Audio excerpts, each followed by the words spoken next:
Mul on väga hea meel, et nii Eesti riik kui ka Tallinna linn tunnustavad ja tänavad õpetajaid mitu korda aastas ja ma arvan, et õpetajate päev on selleks kõige sobilikum päev, sellepärast et siis ei ole jõulupidu, siis ei ole mingi õppeaasta lõpp või õppeaasta algus, vaid on konkreetselt õpetajate päev, mis on konkreetselt pühendatud just õpetajatele.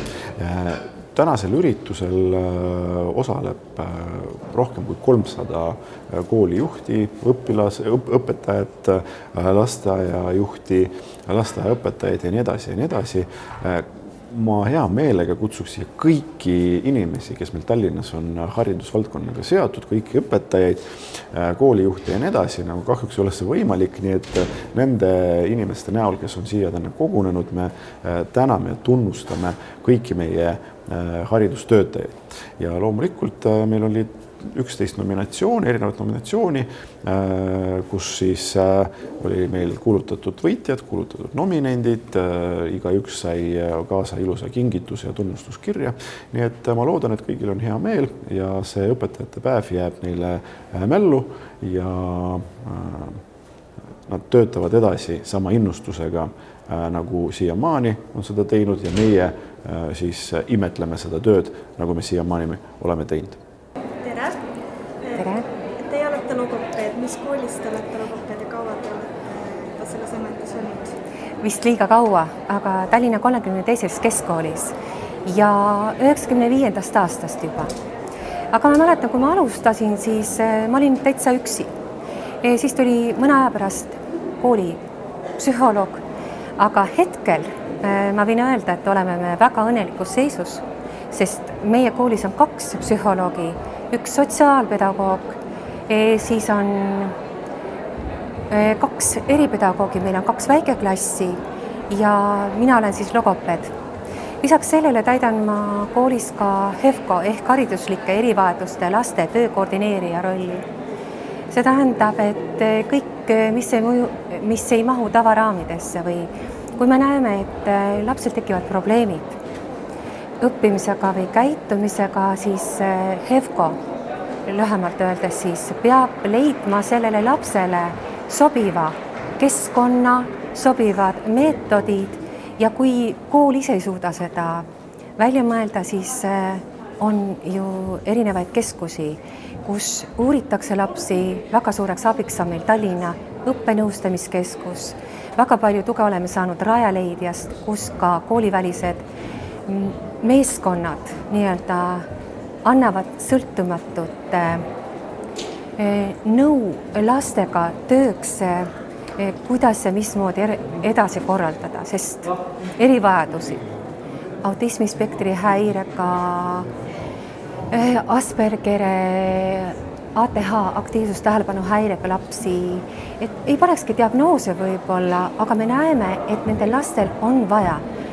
Mõnel on vaja vähemaid inimesi ümber, mõni tahab üksi olla, mõni tahab liigutada ennast, mõni tahab käia võib-olla peale lõunasel ajal koolis. Et need erisused, me peame nendega arvestama. Et ei ole enam nii, et kõigil ühtemoodi. Et tegelikult mul on hea meel, et selleni on jõutud. Ja kui palju neid lapsi on, kes vähemalt või suurem? Neid lapsi, kes abi vajavaid, on üha aasta-aastat rohkem juurde tulnud.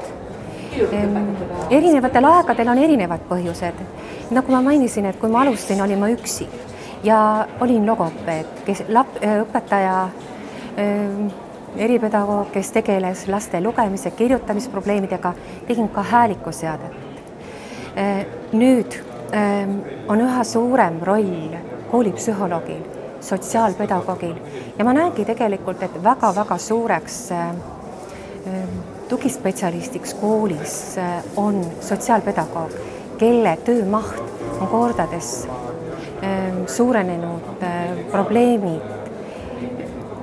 Nii nagu ühiskonnas on suured, on ka koolis, et kool on niisugune väike rakuke, mis näitab perekonna hetkeolukorda ja perekonnad vajavad tuge, abi, nõu. Ja mida ma veel tahan öelda, et õnneks meie koolis ei häbeneta tugispetsialisti abi küsida. aga kui ma alustasin, oli küll see, et kuidas nii, et ega mu laps rumal ei ole, et see ei ole, et kui ma saadan tugispetsialisti juurde lapse, et see ei ole seotud sellega, et mul on midagi viga. Et no ma toon ikka sellise näite, et kui teil hambad valutavad, siis te ei hakka ise ennast ravima, vaid lähete hambaarsti juurde. Kui sul on mingit spetsialisti vaja ja sellepärast ei maksa ka erispetsialisti, tugispetsialisti kooli häbeneda ja õnneks meil on lastevanematega väga hea side, kontakt, julgetakse tulla, muret kurtma, lausa küsitakse, et kas ma saan ka oma lapse teie rühma panna, õpiabirühma nimelt, sest eripedagoogid, logopeedid annavad õpiabirühma teenust koolis. Te ütlesite, et abivajavaid lapsi on rohkem juurde tulnud. Kas neid on rohkem juurde tulnud või on lihtsalt tähelepanu sellele probleemile suurenenud? Kindlasti on tähelepanu ka suurenenud, aga neid lapsi, kellega õpetaja suures klassiruumis enam hakkama ei saa, neid lapsi, kes ei talu enam nii-öelda seda suurt klassikollektiivi, seda müra, seda lärmi, kes tahavad rahu, kes tahavad vaikust, et neid ärritajaid, mina ütlen ikka, et see infotehnoloogia ajastu, et meil on tehnika nii hästi arenenud, näitab ka seda, et seda infot tuleb ustest ja akendest ja me kohati peaksime kõik klõps välja lükkama, lülitama, et saavutada jälle see oma sisemine tasakaal ja rahu, et kõik pole ka hea, mis see nii-öelda arengus toimub. Kas teil on lõpetuseks anda mingit nõuannet vanematele, kellel on natukene laps, kes vajab eritähelepanu? Ärge kartke meid, tulge ja küsige, me oleme olemas ja